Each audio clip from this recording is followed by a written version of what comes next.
എന്തോ നാടേത് വേടനും കാടനും മാടനും യക്ഷിയും. ഞാൻ ഈ ആൾക്കാരെ ഓരോരുത്തരായിട്ട് അങ്ങനെ പറയാമെന്ന് വിചാരിക്കരുത്. പക്ഷേ റാപ്പർ വേടൻ അകത്തായിരിക്കുകയാണ്. ജാമ്യം കിട്ടും. കാരണം അത്രയ്ക്കും വലിയ എമൗണ്ടൊന്നും അല്ലല്ലോ. NDPS ആക്ട് എന്നൊക്കെ പറഞ്ഞുകൊണ്ട് ഒരു ആക്ട് ഉണ്ട്. അതിൽ ഇത്ര ഗഞ്ചാവ് അല്ലെങ്കിൽ ഇത്ര സബ്സ്റ്റൻസ് ഇത്ര ഐറ്റം നമ്മുടെ കയ്യിലുണ്ടെങ്കിലേ നമ്മൾ അകത്താവുള്ളൂ. അങ്ങനത്തെ സംഭവങ്ങളൊക്കെ ഉണ്ട് നമ്മുടെ രാജ്യത്തിൽ. പക്ഷേ ഇത് ഒന്നിൻ്റെ പുറകിനൊന്ന് ഞാൻ കുറേ ദിവസമായി വീഡിയോ ഒക്കെ ചെയ്തിട്ട് എന്താണേലും നമ്മുടെ ഷൈൻ ടോം ചാക്കോ മൂക്കട്ടെ എന്നും പറഞ്ഞു മൂക്കോ എന്നും പറഞ്ഞ് ഞാൻ അങ്ങനെ വെച്ചതാണ് വീഡിയോ. പിന്നെ കുറച്ച് ബിസിയായിരുന്നു, അതങ്ങനെ പോയി. പിന്നെ ഇന്ത്യ പാക് യുദ്ധം ഇതൊക്കെയായിട്ട് ഞാൻ ഇങ്ങനെ അതൊക്കെ ശ്രദ്ധിച്ചുകൊണ്ടൊക്കെ ഇരിക്കുകയായിരുന്നു. പക്ഷേ ഇത് ഭയങ്കര സംഭവമായി പോയില്ലേ. ഇന്നലെ നോക്കുമ്പോൾ നമ്മുടെ ജിംഖാനയുടെ ആൾക്കാർ ഭയങ്കര സംഭവമെന്നാണ് പറയുന്നത്. ഈ അൻവർ റഷീദ്, ആഷിഖ് അബു, അങ്ങനെ കുറേ ആൾക്കാരുണ്ടല്ലോ. ഇതൊക്കെ പിൻഗാമികളാണ് ഇപ്പോൾ പിടിക്കപ്പെടുന്ന ആൾക്കാർ.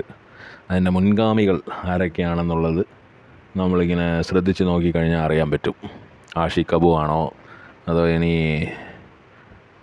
എന്തോ പറയണ്ടേ, പറഞ്ഞു കഴിഞ്ഞാൽ വല്ലതും കൂടിപ്പോവും.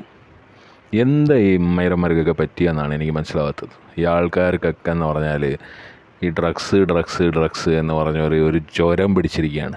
ഈ വേടൻ ഭയങ്കര ഊക്കം ഉപദേശം എന്ന് പറഞ്ഞ ഒരു ലൈനാണ്. ഭയങ്കര ഉപദേശമാണ്. ചെയ്ത് മക്കളെ നമ്മൾ ശ്രദ്ധിച്ചു കഴിഞ്ഞാൽ നമ്മുടെ അപ്പനെയൊക്കെ അമ്മേനെയും മര്യാദയ്ക്ക് നോക്കി നല്ല ഫാമിലിയൊക്കെ റൺ ചെയ്ത് സുഖമായിട്ട് ജീവിക്കാം. ഇല്ലെങ്കിൽ മൂഞ്ചി തെറ്റിരിക്കുള്ളൂ. ഇൻഫ്ലുവൻസ് കൊണ്ട് മാത്രമാണ് ഇത് കേൾക്കുമ്പോ വിഷമിപ്പിക്കില്ല. ഇത് ഭയങ്കര ഒറിജിനൽ ആയിട്ടുള്ള, ഇത് ഭയങ്കര റിയൽ ആയിട്ടുള്ള കാര്യമാണ്. സിന്തറ്റിക് ഡ്രഗ്സ് നമ്മുടെ പിള്ളേരുടെ തലച്ചോറിനെ തിന്നുകൊണ്ടിരിക്കുന്നതാണ് മക്കള്. പ്ലീസ് ഗവൺമെന്റ് ഇത് വേണമെന്ന് ഇത് പറയുമ്പോഴേ മൈരേ അല്ല, ഇത് വേടനെ ഇത് പറയുമ്പോഴേ സ്റ്റേജ് കയറിട്ട് നീ കള്ളു കുടിച്ചിട്ടില്ലടാ വേടത്തൊക്കെ സ്റ്റേജ് കയറി പറയണെന്ന് പറയും നിങ്ങള്. മനസ്സിലായ? പക്ഷെ ഇത് നമ്മൾ ശ്രദ്ധിക്കേണ്ട ഒരു കാര്യമാണ്. ഇത് നമ്മുടെ ഒരു ജനറേഷനെ ഫുൾ. നിങ്ങൾ അങ്ങനെ ചെയ്യല്ലേ മക്കളെ. പക്ഷേ അശം പറയുന്ന സിന്തറ്റിക് ഡ്രഗാണ് കേട്ടോ. ഈ ഇലയൊക്കെ നല്ലതാണെന്നാണ് ഉള്ള രീതിയിലാണ് പുള്ളി പറഞ്ഞു വെക്കുന്നത്. കാരണം ഇലയെക്കുറിച്ചൊന്നും പുള്ളി ഒന്നും സംസാരിക്കുന്നില്ല. വേടന്റെ കൊച്ചിയിലെ ഫ്ളാറ്റിൽ കഞ്ചാവ് പിടികൂടി. റാപ്പർ വേടൻ ഉൾപ്പെടെ 9 പേരാണ് ഈ പോലീസ് സംഘം എത്തുമ്പോൾ ഈ മുറിക്കകത്തുണ്ടായിരുന്നത്. ഇവരുടെ പക്കൽ നിന്നാണ് 6 ഗ്രാം കഞ്ചാവ് ഇവരുടെ പക്കൽ നിന്നും പിടിച്ചെടുത്തത്. കഞ്ചാവ് ഉപയോഗിച്ചു എന്ന് റാപ്പർ വേടൻ സമ്മതിച്ചു എന്നടക്കമുള്ള കാര്യങ്ങളാണ് ഇപ്പോൾ അന്വേഷണ ഉദ്യോഗസ്ഥരുള്ള പ്രതികരണമാണ് വന്നിരിക്കുന്നത്. വേടന്റെ കൊച്ചിയിലെ ഫ്ളാറ്റിൽ നിന്നാണ് 6 ഗ്രാം കഞ്ചാവ് പിടികൂടിയത്. റാപ്പർ വേടൻ അറസ്റ്റിലായിരിക്കുന്നു എന്നുള്ള വിവരം. ഈ കഞ്ചാവ് ഉപയോഗിച്ചിരുന്നെന്ന് വേടൻ ഉൾപ്പെടെയുള്ളവർ സമ്മതിച്ചിട്ടുണ്ട് എന്നും ഇപ്പോൾ ഹിൽപാര CA ആണ് മാധ്യമങ്ങളോട് പ്രതികരിച്ചത്. അപ്പോൾ CI പ്രതികരിച്ചു, SI പിടിച്ചു, ഇങ്ങനെയൊക്കെയാണ് കേൾക്കുന്നത്.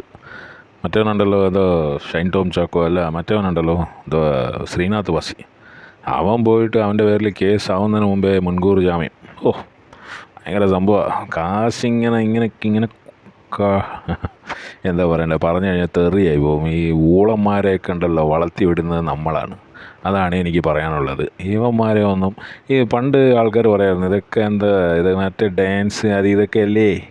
അതായത് കലാകാരനാകണം എന്ന് പറഞ്ഞു കഴിഞ്ഞാൽ ഇങ്ങനത്തെ ഒരു ക്വാളിറ്റി വേണം എന്നുള്ള ഒരു സ്ഥിതിയിലേക്ക് എത്തിയിരിക്കുകയാണ്. പറ്റുവാണെങ്കിൽ നമ്മുടെ അമ്മ എന്ന് പറയുന്ന സംഘടന ഉണ്ടല്ലോ, അവരൊരു റീഹാബിലിറ്റേഷൻ സെൻ്ററൊക്കെ തുടങ്ങാനുള്ള ഒരു സാധ്യത ഞാൻ കാണുന്നുണ്ട്. പിന്നെ ഫെഫ്ക, പിന്നെ ഈ നടന്മാരുടെ വേറെ വല്ലതും അല്ലെങ്കിൽ ഡയറക്ടറിൻ്റെ വേറെ വല്ലതും സംഘടന ഉണ്ടെങ്കിൽ അത്. പിന്നെ ഇവൻ്റെ കയ്യിൽ നിന്ന് വേടൻ്റെ കയ്യിൽ നിന്ന് വേടൻ്റെ കയ്യിൽ നിന്ന് പിന്നെ പുലിയുടെ നഖമോ പല്ലോ എന്തോ മയിലൊക്കെ പിടിച്ചെന്ന് പറയുന്നത്. പിടിയിലായ റാപ്പർ വേടന് കൂടുതൽ കുരുക്ക്. വേടന്റെ മാലയിലുള്ള പുലിയുടെ പല്ലും ഒറിജിനൽ തന്നെ ഐലൻഡിൽ നിന്ന് കൊണ്ടുവന്നതാണ് പുലിപ്പല്ല് എന്നാണ് വേടൻ പോലീസിനോട് പറയുന്നത്.